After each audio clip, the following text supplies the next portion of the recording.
نبی علیہ السلام یو ورځ د صحابو محفل ته راغی، وایي زما ملګرو اکثرو ذکر حازم اللذات، هغه شی بار بار یادوي چې هغې سره ستاسو دا لذتونه ختمیږي، ستاسو دا خوندونه ختمیږي. صحابه کرام وایي د الله رسول داسې شی چې زموږ لذتونه او زموږ خوندونه ختم شي.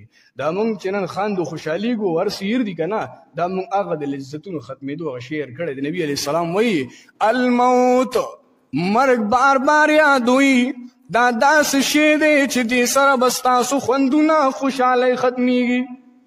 او بیا نبی علیه السلام صحابو ته وایي دا قبر نه دی، په دې داسې ورځ نه تېرېږي چې دی اوازونه نه کوي خپل بنده ته، خو چې اواز کوي نو څه اواز به کوي که نه. هغه هم نبي علیه السلام وایي دا قبر اواز کوي، وایي چې انا بیت الغربه، انا بیت الوحده، انا بیت التراب، انا بیت الدود.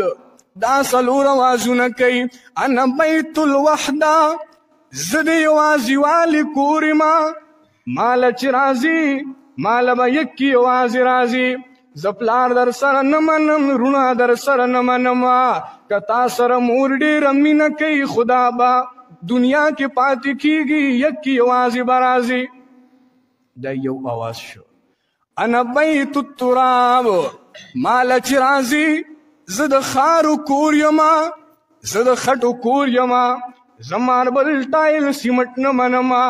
چې راځي که ته په دنیا کې خانې نوابې غټو غټو ګاډو کې ګرځي، بنګلو کې پاتې کېږي، خو چې مال راځي خارو ته به غاړک دی.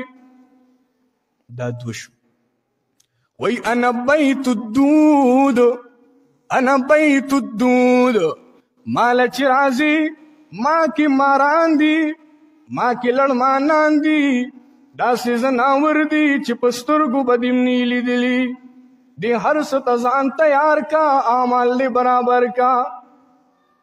زما عزتمندو تبا مونږ په دې یو که نه چې مونږ دلته ناست یو، نو زمونږ دا ذهن داسې جوړ شي چې بس د نن نه بعد به مونږ داسې او د نن نه بعد داسې، زمونږ ذهن کې بس بالکل داسې شي چې بس د نن نه بعد به مونږ دنیا ټک لګوتې نه ورړو، بس صرف د آخرت فکر به وي. خو چې کله د جومات د دروازې نه وځو نو بس بیا خیر خیریت وي. زما عزتمندو دا یو څو ورځې ژوند دی مختصر،